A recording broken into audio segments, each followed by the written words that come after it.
Ang laki ng manok ko. Takman ako, smart. Baka di blended din mo. Mas masarap ang sauce ganito ni Rere, pero kahit kanina. Ano? Mas masarap yung sauce lang kasi mainit. Kaysa hindi mainit. Lasak yung lasa. Haluin nyo maigi ba kasi di naka-blend yung maayos ang kakain ka. May tumami siya.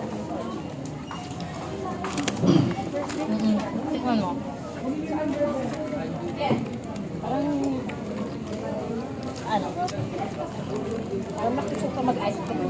Ito, kaya pinili ko to eh, para mag-ano naman, para mawala yung ano. Umay. Umay. Price. Nagpil mo ako doon, sabihin ko price sa akin. Buwan na bayad. So, batukan kita. Trabaho ka naman nila doon po, kaltas na lang. Dahil di papa. Kung ano yun po? Hello guys, welcome to the Kuwaka guys.